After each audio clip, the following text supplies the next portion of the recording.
dání. Ayé lọ́kùn, ènìyàn lọ́sàn, ẹ wá wá lágbà ṣe tó fẹ́ gbà ṣe níṣẹ́. A ó dá sílẹ̀ tún ṣàkíṣọ̀rọ̀ ọmọ ẹlẹ́yìn. Ó mọ̀nà rárá wá lọ́dá pàdé. A kì í fọwọ́ bọ́ mi tán ká wá sọ pé nǹkan rú kò lè bọ́ sí. You can never eat your cake and have it your own.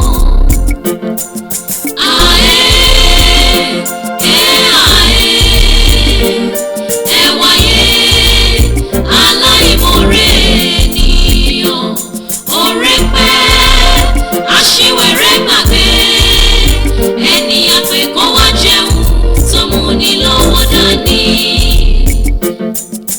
Ayé lọ́kùn, ènìyàn lọ́sàn, ẹ wá wá lágbà ṣe tó fẹ́ gbà ṣe níṣẹ́. Ó wá tóbi ọ̀dàlẹ̀ abálẹ̀ lọ, àdàbí ìjà òjè pé ẹlọ́mọ yẹn dájú. Gbà fún múrí ní gbà fún gbàdá, ẹni ò gbà kádàrá agbákọ̀dọ̀rọ̀ ẹlọ́mọ yẹn dandan. Kí ni gbogbo rọ́bìṣì yẹn sí nínú ilé mi?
poison silly man.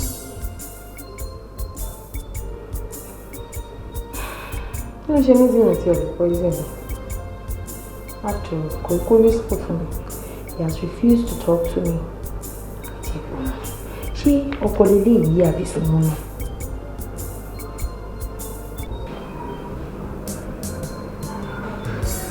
Ṣé kò ṣe ní ìkọ̀wé bí?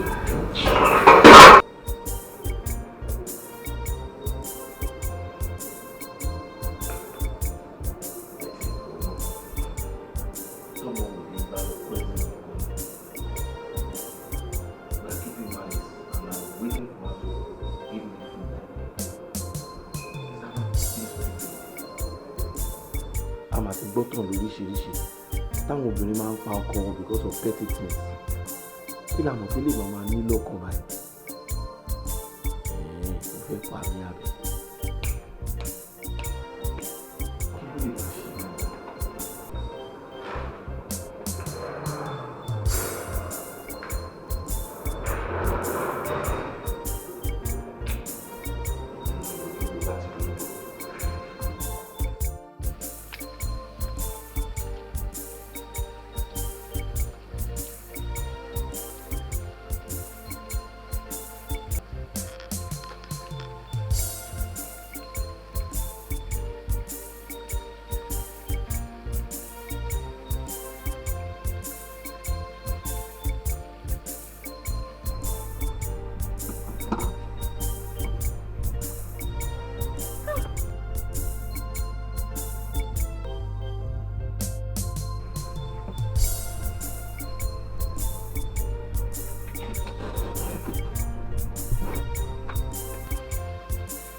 Hello ma.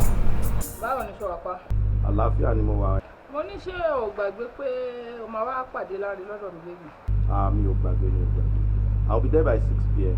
Okay, by 6. Okay, I might expect it. So ṣáwa okay. Ìyàwó ẹ̀ ńkọ́? No, wà níbí. Ṣé wàá mẹ́yẹn kí n bá sọ̀rọ̀? All right, hold on.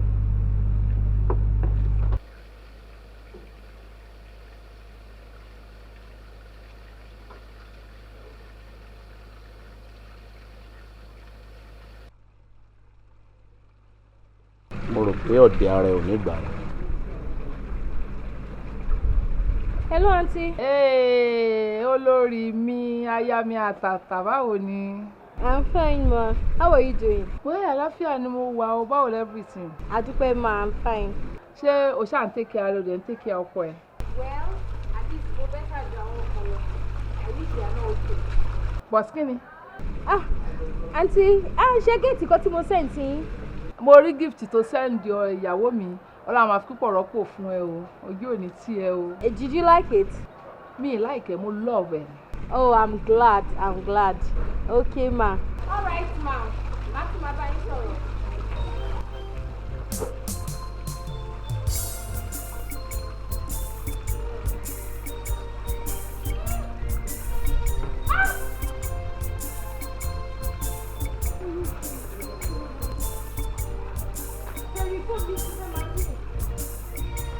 Hello?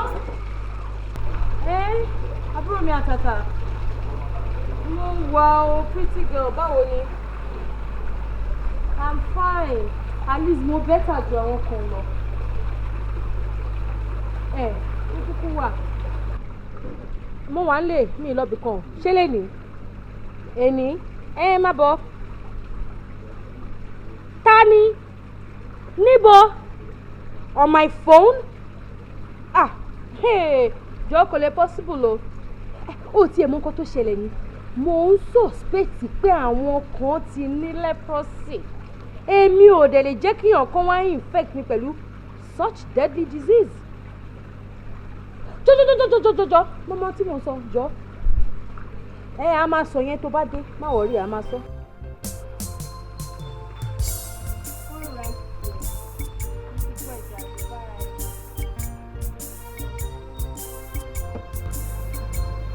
Hello rẹ̀. Báwo ni? Èmi náà wá òkè o, mo wà pa. No. Pírí lologo ń jí àkínbókun ẹyẹ lórí ìtẹ́. Pírí ni lákọ ni mo wà.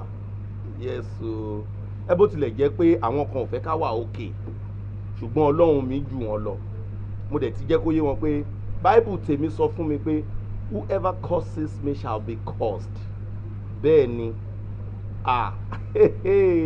Bó ṣe wà yẹn, tọ́n bá ti ń ronú pé bóyá kí leprosy jẹ́ tiwọn, ó máa jẹ́ tiwọn àti tìdílé wọn ni délẹ̀. Ọ̀rọ̀ yẹn ò yẹ máa wọrí máa láyé ẹ létà. Ó jẹ́ ká pàdé nírọ̀lẹ́ because ọjọ́ ayọ̀ lè ní. A máa ṣe fàájì gan o. Àwa àti ìjọba lẹ́kùn dáàbò. Yà á lọ. A máa ṣe fàájì gan.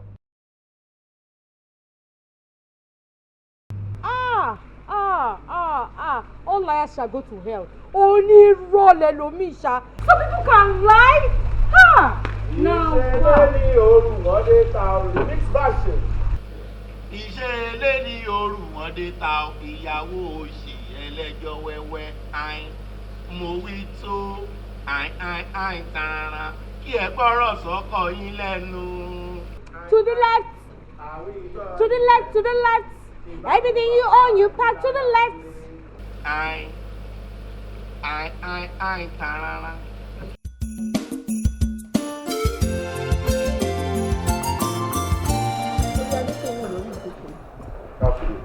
Mo lè fọwọ́ ẹ̀ sọ̀yà ẹ pé bó ṣe wà ń bẹ̀ yẹn kò ní never disappoint ẹ. Ṣé mo ti introduce èèyàn sí ẹ rí láyé kó má lè deliver láàrin? Ẹ má bínú pé mo béèrè, mo kàn ní láti béèrè ni. I know bó ṣe béèrè náà dáa. Madam, I want you to be rest assured that I am going to deliver. No cause for alarm. There is no problem there. In that case, I have to take my leave now.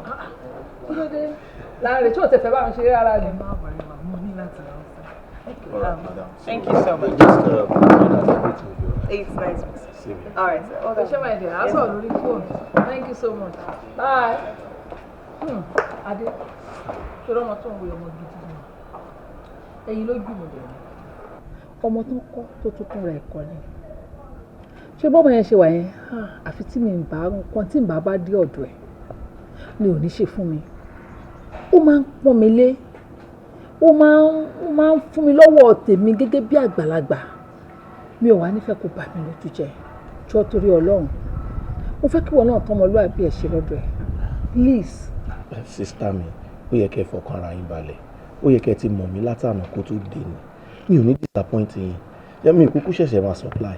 Ṣé rí ilé máa make sure pé mo ṣe ju táwọn tàtẹ̀yìnwá gan lọ. Ẹ fọkàn balẹ̀. Tó bá lè ṣe dáadáa ju tàtẹ̀yìnwá lọ. Wá rí pé ọmọ ìyá tún ẹ̀pọ̀ débi pé àwọn contract tó tún ju yìí tá à ń sọ yìí ló máa gbà fún ẹ. Ṣé orí bó ṣe wà yẹn? Ọ̀gá ẹ̀ nífẹ̀ẹ́ débi wípé tó bá dẹ̀ bọ́gà ẹ̀ sọ̀rọ̀ ọ̀gá ẹ̀ máa ń ṣe. Tó bá sọ fọ́gà ẹ̀ pé èèyàn báyìí ló ń fẹ́ kẹ́ gbéṣẹ́ yìí fún, ọ̀gá ẹ̀ ò ní never doubt rárá ẹnìyẹn náà máa gbé fún. Torí ẹ̀ mo ṣe connect ìwọ àti ẹ̀ papọ̀ wípé kẹjọ ṣiṣẹ́ pọ̀. Please, ìwọ wá ní kó má bà mí lójú jẹ́ mo fọlọ́run bàbẹ́. Please. Tọ́mọ ìbálẹ̀ ti ṣe ojúṣe fún ẹ bó ṣe tó àti tó ń fi ẹ́ mọ̀ pé ọ̀nà yìí kò gbígbà báyìí ni kò ṣe ṣe báyìí ni kò ṣe dìrí báyìí. Tó bá ti ń ṣe ìwọ náà mo wá ní kó máa tọ́mọlúwàbí ẹ̀ ṣe lọ́dọ̀. Ẹ wo tí n bá ti tọ́mọlúwàbí mi ṣe lọ́tẹ̀ ṣé mo tún fẹ́ rí mi ìgbà ni? Ẹ̀yin ẹ fọkàn balẹ̀. Ẹ wò mo ṣàbùkù. She must be sleeping. Báwo ni mo ṣe máa wá sọ fún ṣe? How do I tell her? In fact, that she's starving me. She's starving me of sex. Ẹ wo, ó yẹ kí jail term wà fún obìnrin tó bá ti ń wúrú wáyé o. I think I should just talk to him. Rárá, ó máa rò bóyá mo wà cheap ni. But I'm honey. Báwo mo ṣe wá fẹ́ bọ́kọ mi sùn láì bá sọ̀rọ̀? Dọ́lápọ̀, think fast. Think. Àbí ṣé kíkọ tiẹ̀ sùn ni? But I'm honey, I'm honey. Look at this woman. She even wants to have sex herself. And she refused to talk to me. Oh my God. My husband is honey too. Ó mọ̀ mọ́ tán ni kó ba lè wò mí. Ó ti rò bóyá mo máa kọ ẹ̀yìn sóhun. He's definitely not getting anything this night. Look at the way she's looking at me. She definitely wants to have sex. Well, I guess, woman, wàá sùn lófo lálẹ́ yìí lófo ló máa sùn kò sí ṣó fún ẹ lálẹ́ ṣó ti bọ́.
What's all this mess?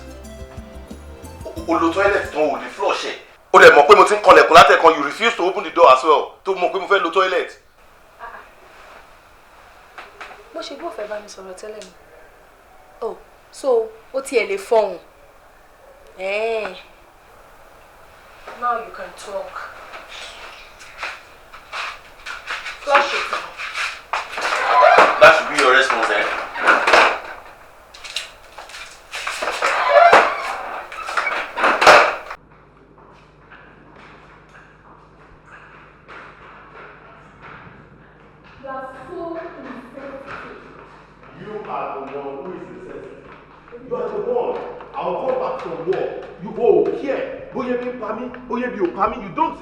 You don't even bother. You sit down, you'll be watching TV. Ìyẹn náà pé ìyàwó. Can you imagine? Ṣé èmi ò kí dáná nínú ilé? No. Hold it right there. Just hold it. Ìwọ tó yẹ pé tèmi bá dáná tán tó o bá kú rẹ̀ dé. Wàá máa sọ fún mi pé ebi ò pa mí. Nǹkan tó sì yí kọ́ ló mú mi jẹ. Wàá gbọ̀nà òkè lọ wà lọ sùn. Do you know how much energy I spent to cook for you? Do you? I spent so much energy. Ǹjẹ́ wo ni wọ́n ti dáná nínú ilé rí? No, dúró ná, àbí o gbọ́ pé ọkùnrin máa ń dáná fún ìyàwó wọn nínú ilé kó má tiẹ̀ lè dáná pé ẹ jẹ́ kí n fún woman yìí ní treat ní ọjọ́ kan. You have never done it. Àbí èwo ìdílé tí yín ni kẹ́ má sọ oúnjẹ fóbìnrin. It's cooking for you, caring. Okay, ṣé kí n máa dáná fún ẹyẹ ìyẹn náà fi ń kí ẹ fúnyàwó pé kọ́kọ́ máa wọ kitchen o kó máa dáná kó máa làágùn bẹ́ẹ̀ yọ̀bọ o kó máa fi rùngbọ̀n fẹ́ náà o ìyẹn náà fi ń kí ẹ fóbìnrin. No, you get it wrong. Whatever you want, I give it to you. You ask for anything and I give it to you. So what are you telling me? What are you telling me? So wà lára àwọn ọkùnrin tó believe pé owó ni gbogbo nǹkan. Oh, you think money is everything? Do you actually think money is everything? Jọ, ṣé mi ò kí náwó fún wọn náà? Ṣé mi ò kí ra gift fún wọn náà? Don't I spend for you too? Oh, kindly remind yourself. Kí ló rà fún mi last? Say it. Oh, say it. Even to your last birthday, Momo Yeti Mono. Hello. Your first power bike, èmi kọ́ ni mo rà fún ẹni as a gift. Lẹ́yìn power bike yẹn kọ́ kí ló rà fún mi. Tell me, lẹ́yìn power bike yẹn kí ló tún ti ẹ bá rà fún mi. Ìbí gbà yẹn náà fẹ́ pa mí ni kí n máa wa power bike kiri. Ṣé ibo fẹ́ pa mí ni? Lẹ́yìn power bike kí ló tún rà? Remind yourself, please. Nothing, Abi. Nothing. You are telling me now that I've not spent for you nothing. You take me for granted. You are just too demanding. Tiba wa bishe, akwe mi.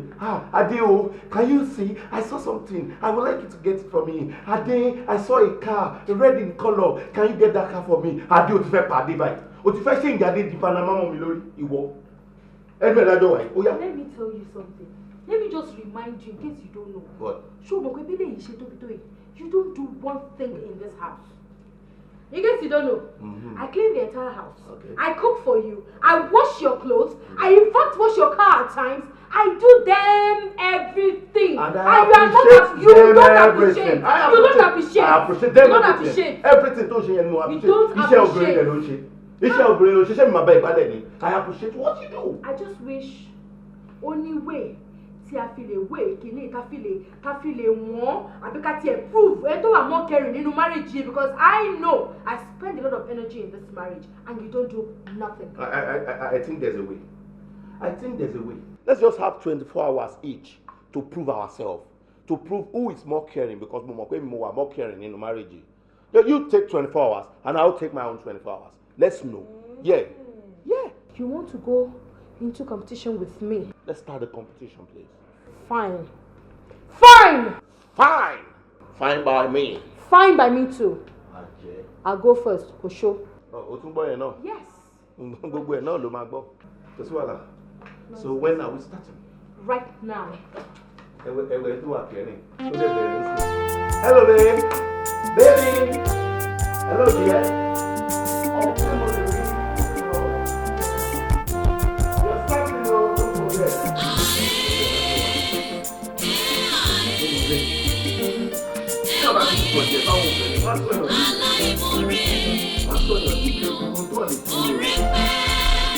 Aṣiwèrè gbàgbé ẹni àpèkọ́ wá jẹun òun ní lọ́wọ́ dání. Ayé lọ́kùn ènìyàn lọ́sàn ẹ̀wá wá gbà ṣe tó fẹ́ gbà ṣe níṣẹ́. Dọ́lápọ̀.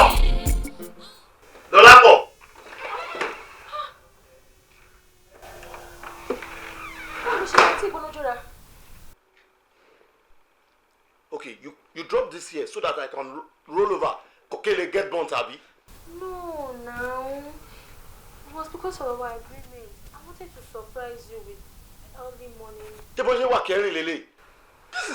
you make sense. This is stupid. I'm sorry. It was not intentional. Oh, it will never be intentional.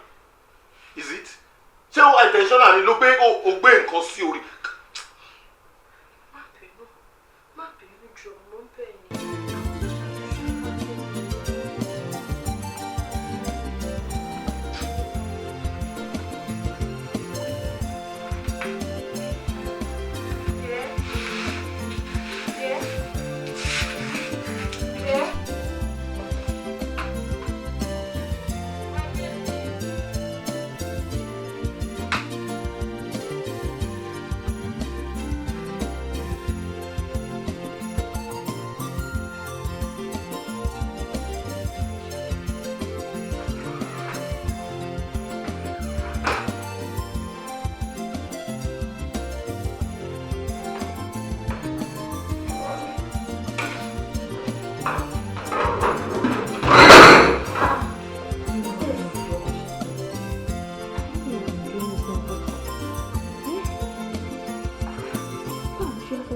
Pé èmi gangan ni mo wà kẹrin jù. God, what am I going to do now? Sis, what happened? And who are you talking to? I was just thinking aloud. Aloud? About what? Èmi àtọkọ mi, à ń ṣe competition ẹni tó wà more caring. And everything I've been doing, ó kàn kò work out. Wow. You and your husband. as in àtàná tí mo ti wá sínú ilé yìí mo ti rí pé ẹ̀yin méjèèjì you have been on each other's throats. Why? Mo láti win competition yìí because èmi lóbìnrin náà ọkùnrin lòun kí ló mọ̀. I need to show him pé èmi wà more caring. I need to show him that. Well, do you need my help? You know I will always support you. Ìjọba help me sìn ó máa dàbí cheating. In short, cheating ló máa jẹ́ torí competition là ń ṣe. I have to think what next. Ẹ bá ní mi lè help me.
Adé ti ríṣẹ́ ní òun ò tí ì nínú wardrobe ẹ̀yìn tí ń dẹ yóò dùn wò bí tí ọwọ́ mi ṣe dà sí nìyẹn. Ọ̀sán báwo lẹ́yìn ọ̀ṣọ́ máa dà nǹkan sára ṣùgbọ́n. Mi ò mú ẹ. Lọ́lápọ̀, shirt mi dà mí mú. Shirt mo drop sórí bẹ́ẹ̀dì náà, kí ló ń ṣe lọ́wọ́ ẹ̀? Bó ṣe ń rọ́ aṣọ mi. Kí ló ń ṣe lọ́wọ́ ẹ̀?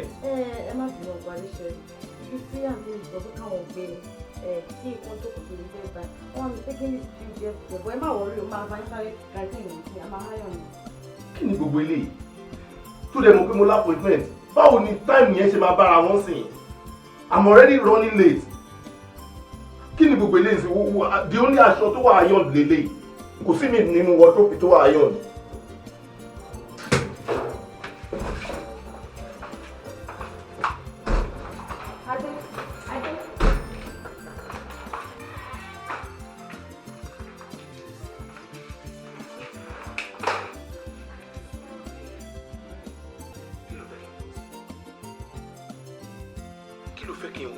What do you expect me to wear now? Gbogbo aṣọ mi tó wà bẹ́ẹ̀ ń sìn ló ti rún. It's not ironed.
Hello?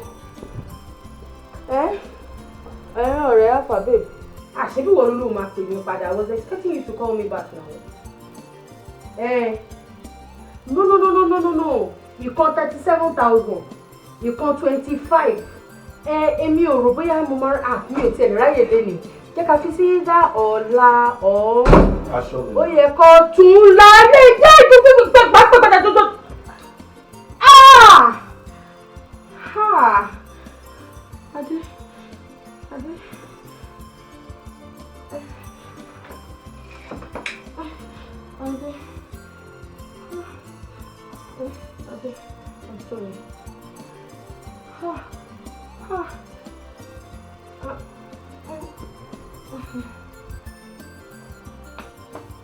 Adé jọ̀ọ́. Adé. Adé. Adé.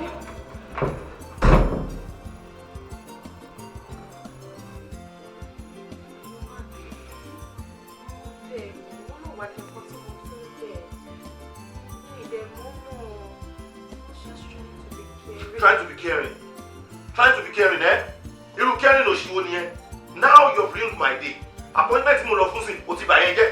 Oh, see what your caring ability has done.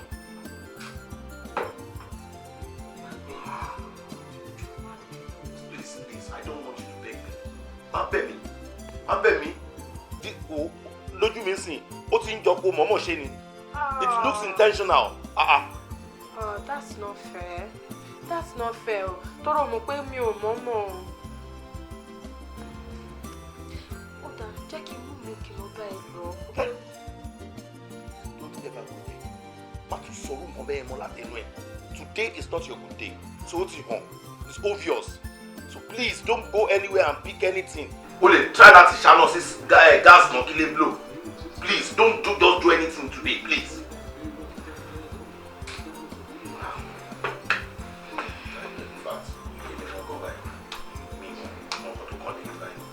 Just killed everything.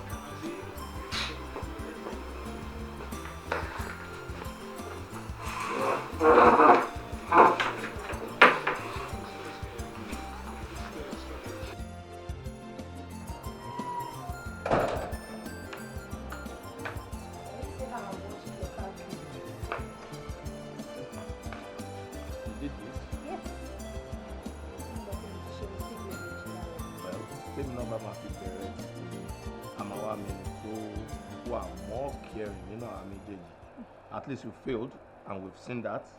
You are doing this good one now. Thank God. Aha.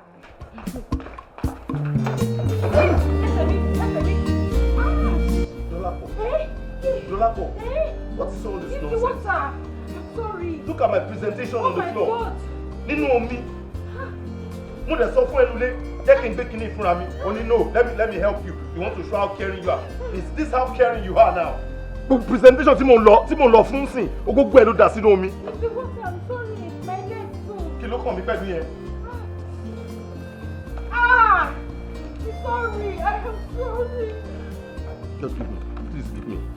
That is all you know how to say. Sorry. Thank you. Give it to me. Kò kàn mí now. Àyà ó ń try láti tún rí ọmọ ẹ̀ ṣe títí tó fi gígùn lójú àbí. Thank you. Tí n bá débẹ̀ tí kìíní tí n bá lè represent. Look at it. Look at it. Má bí Adé. Thank you. Àbí ṣẹ̀ṣẹ̀ lọ́ba tó fẹ́ kàn mí àbí. O ṣe gan. O ṣe má wọ̀rì. Yé. Yé. O tún domi sínú mọ́tò ni. Ṣé o domi sínú mọ́tò ni? You don't went down the driver's side kò tó fọ mọ́tò ni. Mo gbà tí mo fẹ́ nu gbogbo bíi steering àti ìwé gíláàsì mo yẹ sókè mo wáyé. Dúró ẹ̀ ló ṣe rọ mi kún gbogbo inú mọ́tò fún mi. Look at how my dress now. Àfìgbà tọmọ ẹ̀ bá ọjọ́ ẹ̀. Oh, please go and clean your brain. Clean your brain, don't clean the car. Enough is enough. But you know I'm more caring than you are. Whether you accept it or not, I'm more caring. If this is what they call caring, I don't want. Don't care for me again. I think I'll always survive now. Ade! I'm sorry now.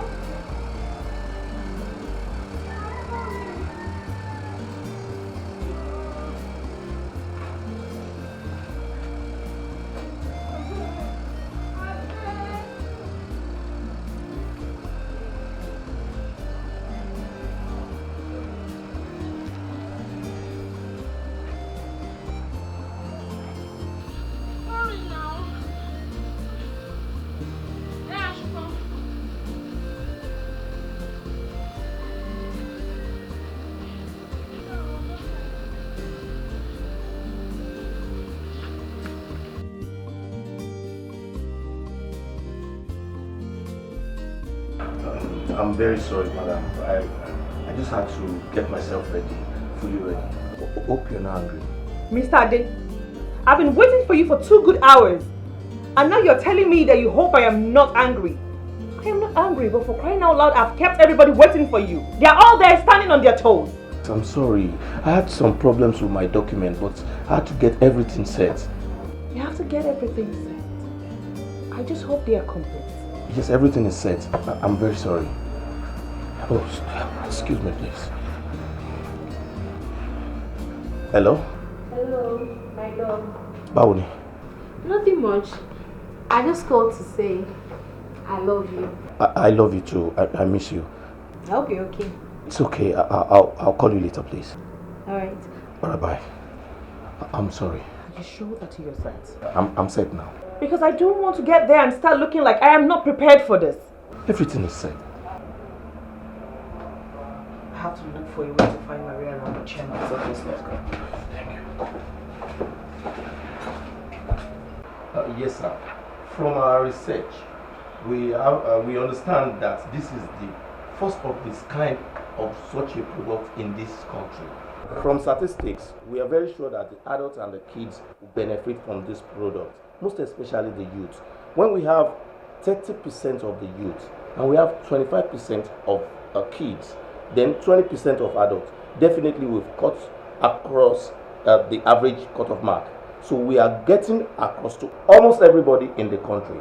So I will want you to invest in this product, sir. Well, we've heard everything you said. In this kind of situation, only our procedure to try to consider.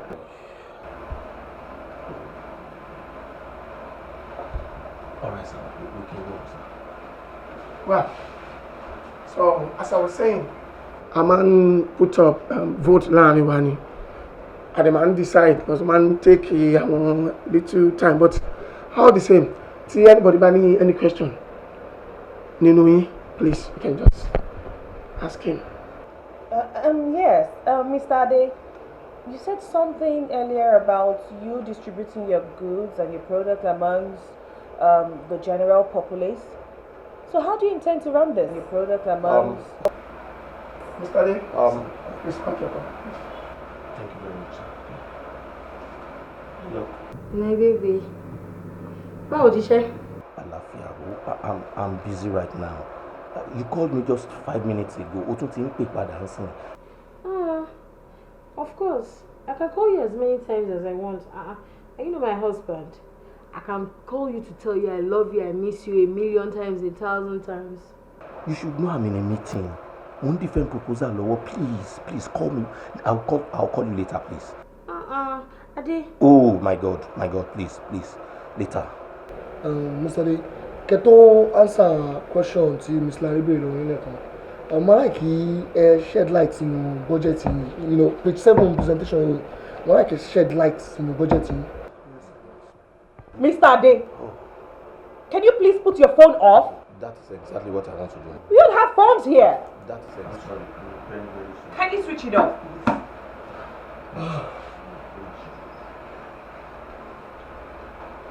Excuse me.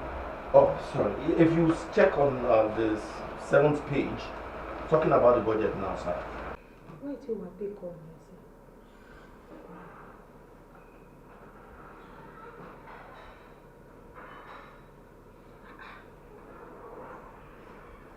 Who did ring? Tí ó ṣe pé bóyá kò ring.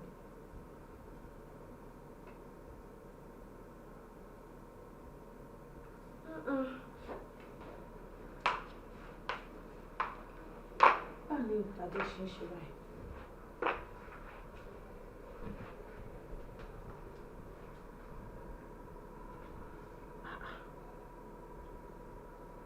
So, what do you think of Mr. Dane's presentation? It was impressive. The problem is that he look unserious. All through that presentation, his phone was just ringing and ringing and ringing. He look serious, huh? Why don't you let us overlook that for now? He has a good product, a very good product. And repeat about invest the product here. So why not? You know, the end might justify a means. It's a good one. You're going to need the most important thing right now. So, Thomas is just pay or okay after everything, then that's cool for me. Yeah, important. Well, anyway, I should go. Oh, thank you. I'll join you soon.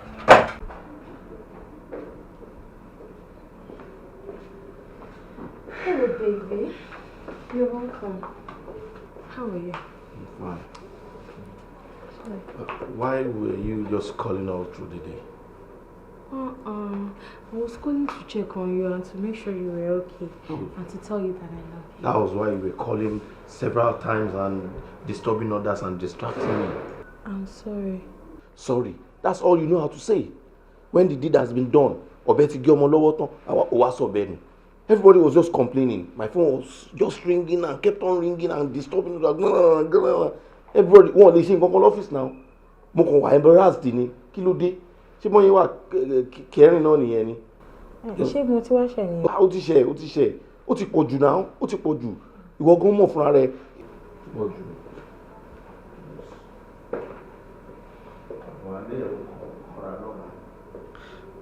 Ṣé ìdí competition yìí náà ṣàní gbogbo ilé?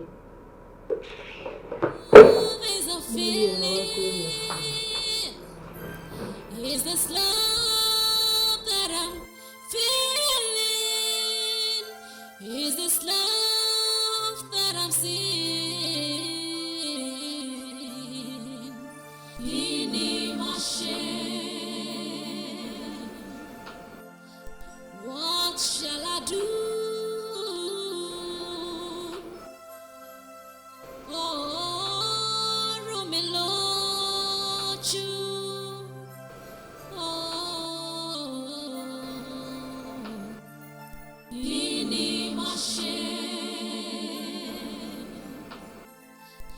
love is a feeling. Is this love that I'm feeling? Is this love that I'm seeing? Killing my shame. Love is a feeling. Is this love that I'm feeling? Killing my shame. Killing my shame. Èmi àti ìyàwó ẹ̀ lájọ ń ṣe competition mo dẹ̀ fẹ́ win. Ìtorí ẹ̀ mo ṣe ní kí n béèrè pé ṣé o mọ oúnjẹ sí dáadáa. Competition.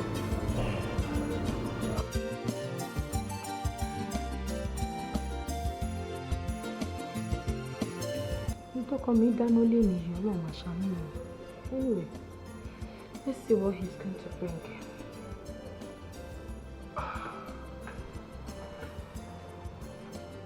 My darling, I know you enjoy this meal.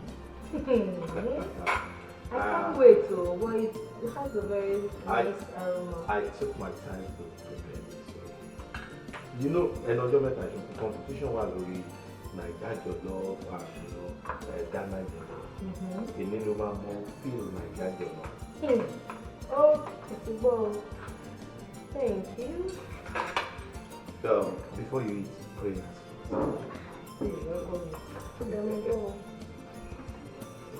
Blood of Jesus. Blood of Jesus. Oúnjẹ tí a fẹ́ jẹ kí Ọlọ́run jẹ́ kó ṣe ara wa láǹfààní ní orúkọ Jésù.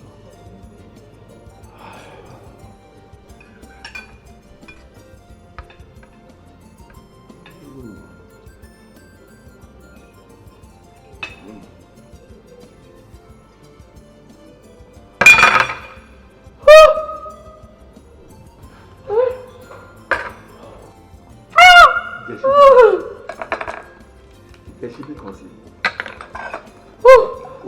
Ìṣínú lówó ọ̀rẹ́.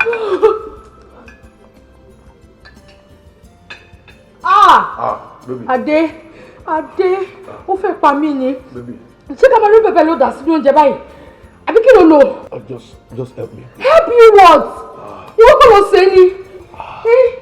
mi ò mọ̀ pé bó ṣe máa rí. ṣó fẹ́ pa mí ni ṣé bèmi ṣe ń ṣe fún ẹ tó ń jẹ́ rè alákòóbá nìyẹn alákòóbá nìyẹn. bébì ó dẹ̀ jẹ díẹ̀ sí i.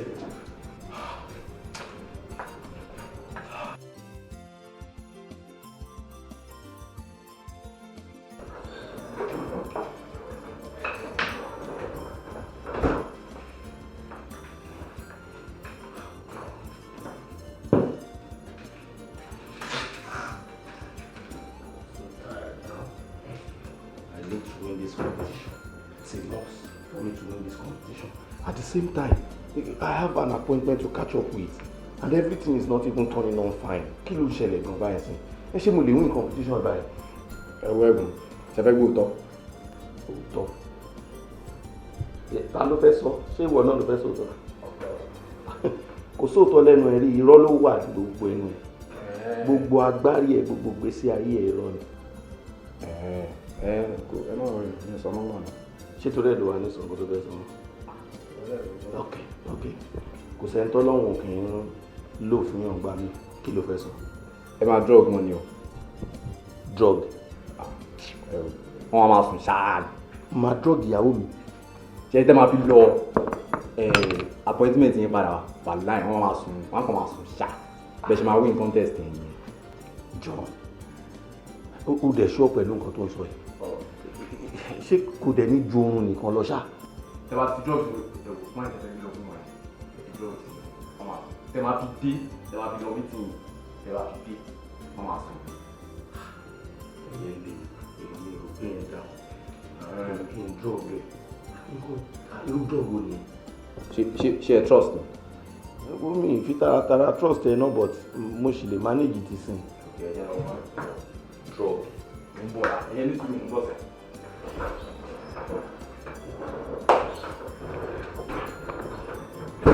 Bá ti lo fún tí ó bá ti àfẹ́fẹ́ no problem tí ó bá ṣáà ti ní àwọn ẹ̀ṣọ́.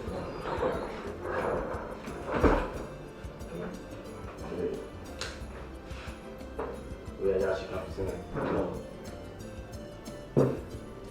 Tramadol kọ́ ni. Tramadol ni wọ́n ló máa ṣiṣẹ́ yẹn. John, o ní tramadol nínú ilé yìí. Ṣé chemist níbí? Ẹ̀gbọ́n nǹkan tó máa ṣiṣẹ́ yẹn náà nìyẹn òun ló máa ṣiṣẹ́ yẹn òun ló máa jẹ́ kó sùn. Ó dangerous o. Ó ti yé mi báyìí. Ṣé kò ní àfẹ́tẹ̀? Òun kàn máa sùn. Kò dẹ̀ ní sùn dé. Ṣé mi lè fẹ́ pàyàwó bí ẹ̀ ń sọ báyìí náà? Ẹja ń wù.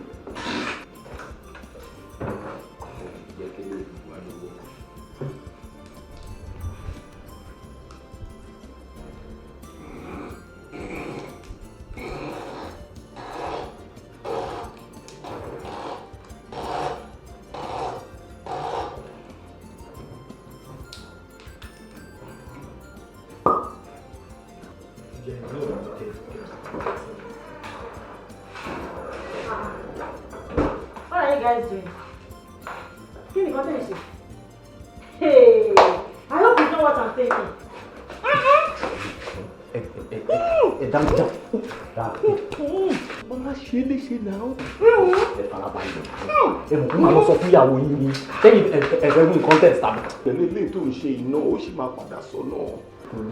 Ìgbà yẹn ṣáà ti win ẹ ṣáà ti wọ appointment yín dé ẹ dáhùn jàre. O tún ní pọ́ǹtì ń bẹ̀ yẹn o tún ní pọ́ǹtì kí ni kí wá ṣe é sè. Ẹ máa gbé lọ ẹ dàbí èsì ẹ dàbí èsì. O tún ti bẹ́ẹ̀ sí. Wo kí la máa wá ṣe báyìí sí i. Wàá wúlò yàrá mi lọ dé mọ́lẹ̀ síbẹ̀. Kidnapping yẹn. Kílẹ̀ mi ẹni kílẹ̀ tó ń sìn mo fẹ́ èmi àjọ fẹ́ kidnap ilé ìlú àti yìí. Èmi àti ẹ̀kọ́ la jọ ṣe yẹn. Ṣé èmi àwa lọ jí ètò ìfẹ́ fẹ́ kún contest. Jésù gan mọ̀ ànábì náà mọ̀ àwọn ìyá mi òṣòròǹgà gan mọ̀ pé mi ò sí ńbẹ̀. Ṣé tí ń ṣòwò mi mo ní ìyá ní òṣòro nìkan fún wa. Ọlọ́run kí la fẹ́ ṣe. Dákẹ́. Password.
come to think of it, ó ti pẹ́ tí mo ti massage ẹ.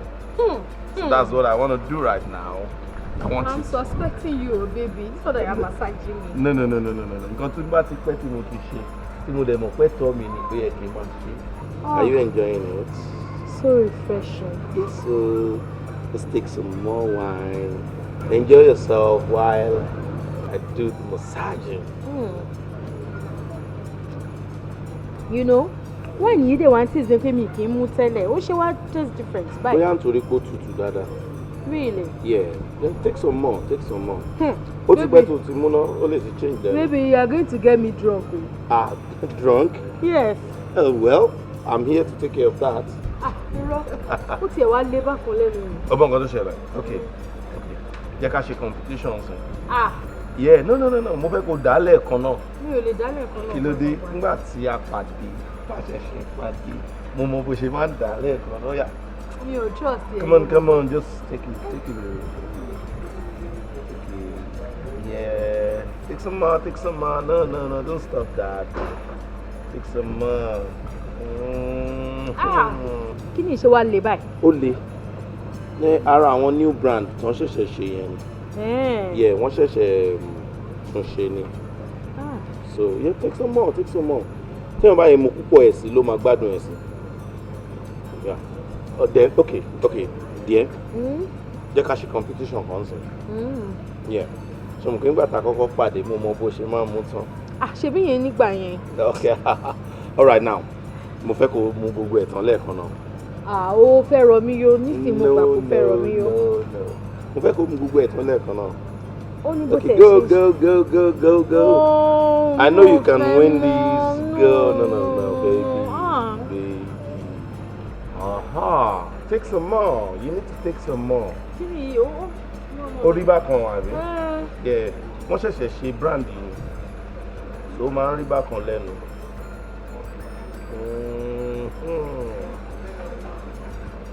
Darling. Hello? Kí ló ṣe é?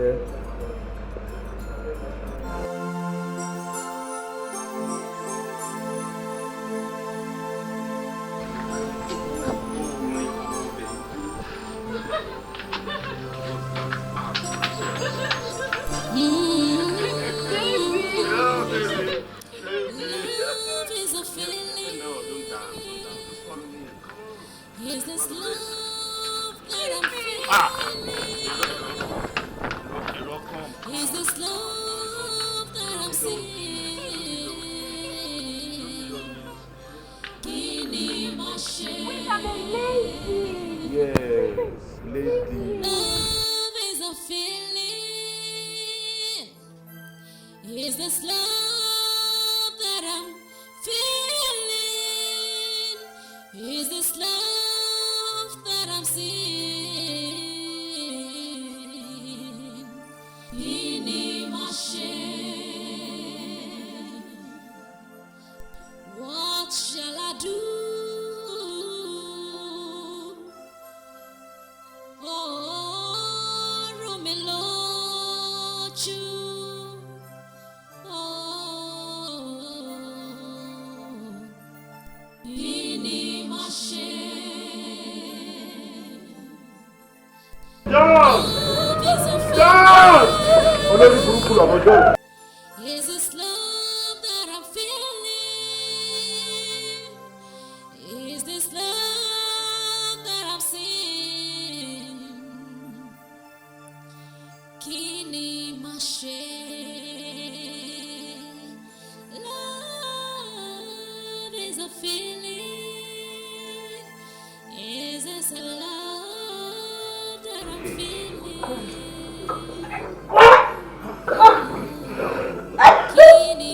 Just walk. John! Kí ni gbogbo wàhálà ẹ̀ látàrọ̀ báyìí? Pẹ̀lẹ́. Lẹ́yìn ilé mi gan ni dánrú ẹ̀ wò mí. John!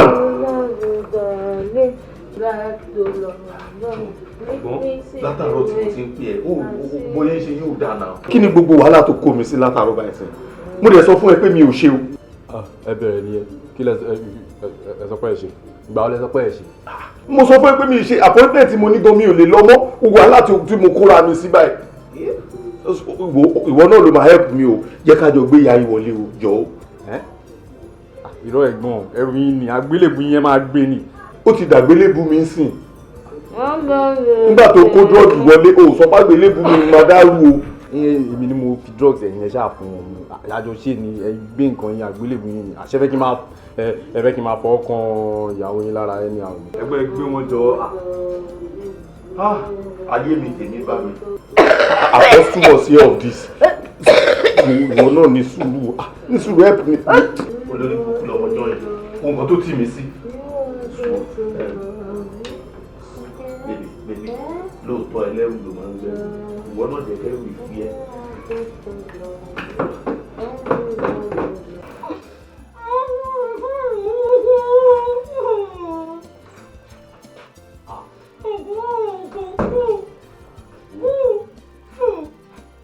ṣáájú má bínú torí kì í ṣe actual kidnap yìí a lè pè ní mini kidnap àbí family kidnap máa wá tú ẹ sílẹ̀ báyìí.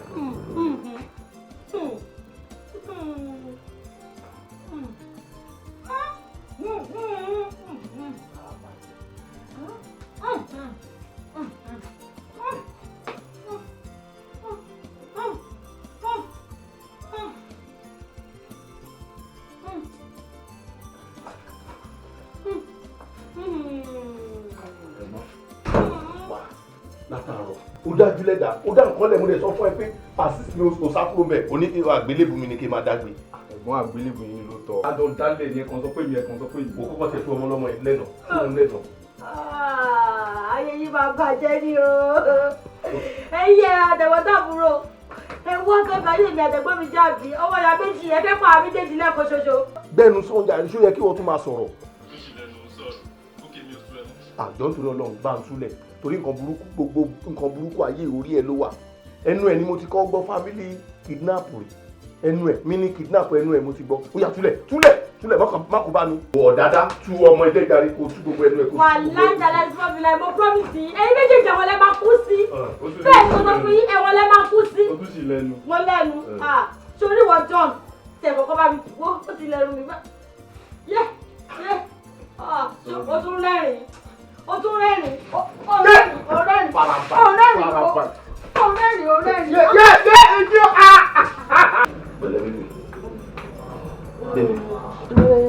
pẹ̀lẹ́ oh God ní sùúrù say please just take it easy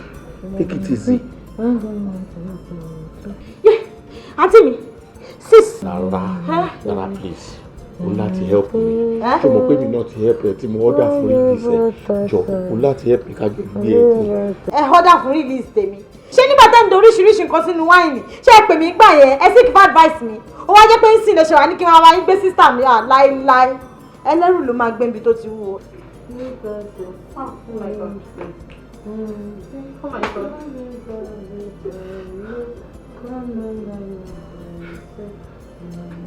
máa wọ̀rí ló jẹ́ ká rẹ̀ yá máa ṣí nursery school tó máa teach bẹ́ẹ̀ gbogbo ilé tó ṣe ń recite poem yóò ní ìdí ẹ̀ ẹ̀pù èmi gan kò dìde. John wàhálà ò ní sórí rẹ̀.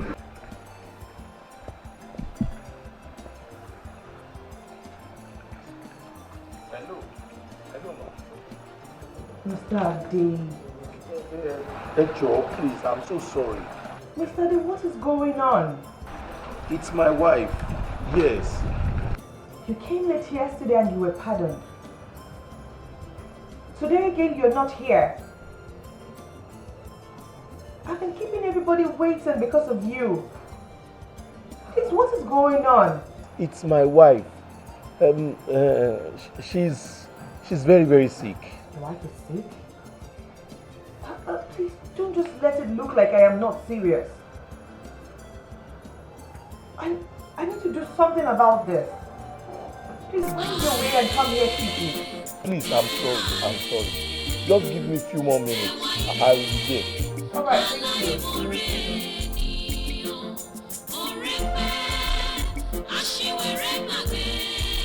you.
pé àbúrò yìí serious lórí project yìí rárá o. Kí ló tó yẹ sọ bẹ́ẹ̀? Àná tó yẹ kó wá fún presentation, wọ́n late dé ni. Èyí tí mo tún expect wọn. Mo wà 2 hours late fún presentation tèmi fúnra mi lọ. Mi ò rí wọn rárá, mi ò tiẹ̀ kófìrí wọn rárá. 2 hours ló fi late. Kí ló ń ṣe láǹre? Àá jẹ́ pé màá pè nìyẹn. Mọ́mí mi ò feel pé ó necessary pé kẹ́ pè wọ́n. Why? Because èmi fúnra mi ti gbé fóònù mo ti pè wọ́n tẹ́lẹ̀. Wọ́n dẹ̀ ní ìyàwó wọn. Ìyàwó ẹ̀? Kí ló ṣe ìyàwó ẹ̀? Ó ní ìyàwó wọn sick. Oh my God! Ìyàwó Adé sick. Mo láti pe Adé nìyẹn because Adé ò ń ṣèyàn bẹ́ẹ̀ o. Adé ò tiẹ̀ ń ṣèyàn bẹ́ẹ̀ rárá. But my dear, àkọ́kọ́ dúpẹ́ lọ́wọ́ ẹ̀ gan. Mo really appreciate gbogbo nǹkan tó ṣe fún mi. Ìjọ mo wá bẹ̀ tó lórúkọ Ọlọ́run bá. Tún gbìyànjú láti máa bá mi assist ẹ̀ síwájú sí. Adé náà ń ṣe ọmọ bẹ́ẹ̀, mo mọ̀ pé nǹkan kan ṣẹlẹ̀ ni. Ó ti yé. Ẹ má ti sọ bẹ́ẹ̀ mọ́. Mi ò àbúrò mi ni mi gbọ́dọ̀ mọ́ tì. Iṣẹ́ kan máa ń gbọ́. Sọ pé mi náà serious. I know. Is this love that I'm seeing? Kí ni màá ṣe? Love is a feeling. Is this love that I'm feeling? Is this love that I'm seeing? Thank God, though, Sister, you are awake. Do you believe that your husband and his brother actually dropped you? What? As in, you dropped me? No, it's not true. I saw the both of them in the kitchen. Ojú mi méjèèjì báyìí ni mo fi rí wọn.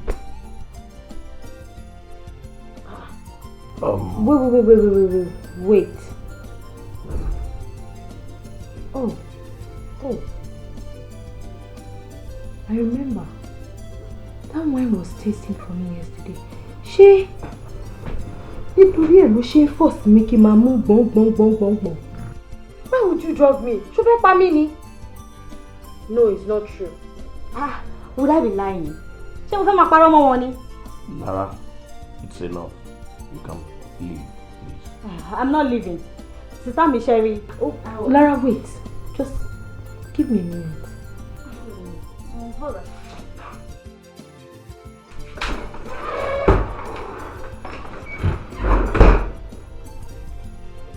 You actually drugged me. No, tell me. You drugged me. I'm sorry. Kí ni mo ṣe fún ẹ? Ṣó fẹ́ pa mí ni? I'm so sorry. Actually, I want to win the contest. And everything I've been doing, was the wrong side me. I've been failing. And at the same time, mo tún ní appointment tí mo fẹ́ lọ fún meeting. That's why I did that. I'm sorry. That's what I told you. I really wanted to. It's a very important thing. This contest. In that case, we're going to go and approach you.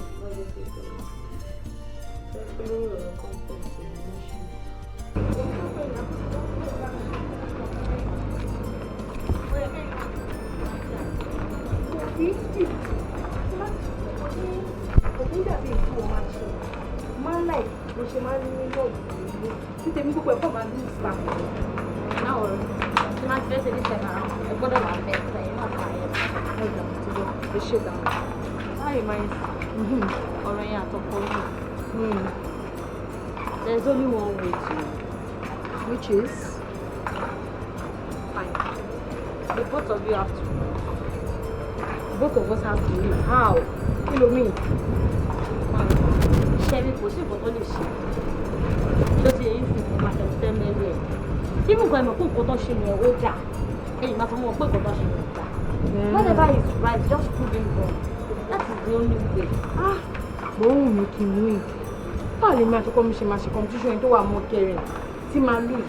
Ṣùgbọ́n náà wájú London tí mo nìkan ṣe ń bẹ̀rẹ̀. So, wọ́n sọ fún mi pé idea ti ẹ̀ interest in the concept. So. Adé, Yorùbá sáyé wo ló ń lò yìí náà? Mo introduce ẹ sáwọn èèyàn kan lè ẹ̀fẹ̀ kan lè gbé contract fún ẹ. Ó wá jókòó òun ṣe rádaràda. Wọ́n ní odidi 2 hours ló fi late fún appointment tó ní. Lójú wo ló fẹ́ káwọn fún ìyẹn máa fi wò mí? Kó di gẹ́mi kí n máa introduce èèyàn sí wọn. Kọ́ máa rí mi nídìí pé àwọn serious fellow ni mo máa introduce sáwọn. Kí ló ṣe é gan-an? Sister mi, ẹ jọ̀ọ́ nítorí Ọlọ́run ẹ má bínú. Èmi náà mọ̀ pé mo ṣe mistake. Mo dẹ̀ ti realize mistake mi. Ẹ jọ̀ọ́ ẹ má bínú ṣẹ́gbọ́n. Irú ẹ̀ ò tún ní ṣọmọ lọ́wọ́ mi mọ́ ẹ jọ̀ọ́. Gbà yí láàárọ̀ kọ́ má bí ohun ti realize mistake. Nígbà yẹn pé dáadáa ni wọ́n àti ìyàwó ẹ̀ lẹ́ ń ṣe kí ẹ̀yin méjèèjì. Ẹjọ́ tí kúkúrú ò bá tẹ̀ nílà káyẹ̀ wọ́n ní gíga tí ò ní ọpọlọ. Kí ló ṣe ìwé ìgìtẹ̀ sùn kankan síbì kan náà nà? Ẹ wá ń ṣe sidish play. Ẹ sọ láyé di comedian kalẹ̀ sínú ilé ẹ̀ ń ṣe rádaràda. Ẹ ń ṣe rọ́dọ̀rọ̀dọ̀. Kí ẹ̀ mo kí ẹ̀ ẹgbẹ́ tí wọ́n máa kí ẹ̀ fọkàn àbí tó kọ́ wọ́n máa kí ẹ̀ fún ìyàwó ṣé ọ̀rọ̀ tẹ̀yìn ṣe competition tẹ̀yìn ṣe lóye lọ́ fi ń kí ẹ̀ mo bí yín ó nìyẹn sìn tó bá dìgbà tẹ́ bá wá tẹ́ bá bímọ ṣé àwọn ọmọ yín dáadáa yẹn náà máa bá lọ́wọ́ yín àbí ẹ̀kọ́ rẹ̀ fẹ́ kọ́ àwọn èèyàn máa kọ́ lọ́jọ́ iwájú bẹ́ẹ̀ tẹ̀yìn bá ń ṣe dáadáa báyìí tí ẹ̀yin méjèèjì tẹ́ ẹ̀ lọ́pọlọ tẹ́ pé gbogbo ọpọlọ yín tó yẹ kó wà lókè abẹ́ ẹsẹ̀ lẹ́kọ̀ọ́ sí ẹ wá sọ́ra yín di comedian ọkọ náà ìkí ẹ̀ àìkí ẹ̀ ìwọ náà wá ṣe àìkí ẹ̀ títí rádaràda ló fi ń ṣe olódìbá fọ́rọ́gùn tó lọ korí bomi gbóná ṣé ẹ̀yin ò mọ̀ túmọ̀ tán ń pè ní relationship ni ìfẹ́ là kọjá òfin ìfẹ́ lèèyàn fi ń build relationship ibi tí ìfẹ́ bá wà ẹ ní ráṣìṣì ara yín ẹ ní rí mistake ara yín gbogbo nǹkan tó kálukú ẹyẹ ẹnì kọ̀ọ̀kan yín bá ṣe ẹ ní rí síbi mistake ẹ máa rí síbẹ̀ ni pé ọkàn wà bẹ́ẹ̀ ni ẹ̀yin ò ṣe yẹn. ẹ wo sista mi òun náà ló bẹ̀rẹ̀ o. You started it, you know. ẹ lọ́ra yín ló kù ẹ lọ́ra yín sẹ̀ yọ̀nà àtàjí gbéjà. ìyẹn tiẹ̀ ti wá ìyẹn ti lọ ó ti dàfi sẹ́yìn tẹ̀gùn fìṣàn àwa náà padà wò àwọn pé kí ni tá à ń bá ká pé bẹ́ẹ̀ ṣe sọ gẹ́gẹ́ pé ìfẹ́ òun ló yẹ ká máa lò adẹ̀ ti pinnu láàrin ara wa pé ìfẹ́ lájọ mọ̀ màá lò ó náà mọ̀ pé mo nífẹ̀ẹ́ òun. àwọn ń sọ̀rọ̀ yín gbòòrò ọ̀rọ̀ yín tó ń sọ òdà rárá alábìrún rẹ̀ yín méjèèjì. bọ́kùnrin bá tẹ̀ ń ṣe bẹ́ẹ̀ tó ń tò ní làkàyè ṣé bí wọ́n obìnrin wá tiẹ̀ fi ètè obìnrin ọgbọ́n obìnrin wá fi fa orí ọkọ ẹ pé wọ́n ṣe ń ṣe èrè jáde báyìí. tẹ̀wá bí wọ́n sì káwọn ọmọ abára dáadáa yẹn kí ẹ rìn. ẹjọ́ mi ò fọ́ sí ẹ má fọ́ sí ràn mí o. ẹjọ́ sista mi ẹ bá mi fi àwọn pípọ̀ mo sì ní interest ní iṣẹ́ yẹn ẹ bá mi fi. wọ́n ní jọ́ tó létí àwà tán níyà àtìyàwó ẹ náà lẹ́jọ́ ń ṣèṣì jẹ́ náà. òun ló sọ gbogbo ẹ̀ fún ìyàwó mi.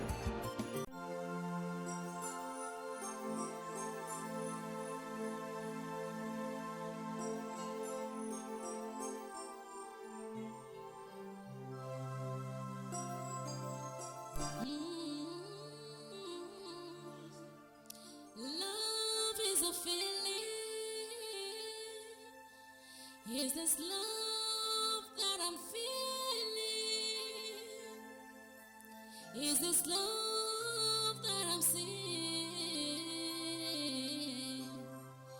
Kini mashe?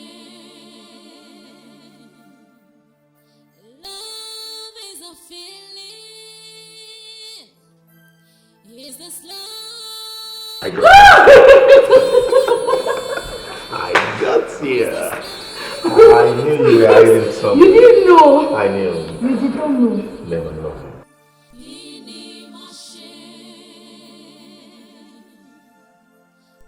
What shall I do?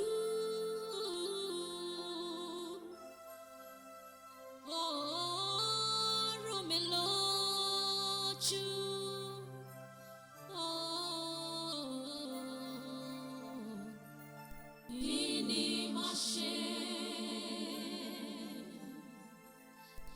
love is a feeling.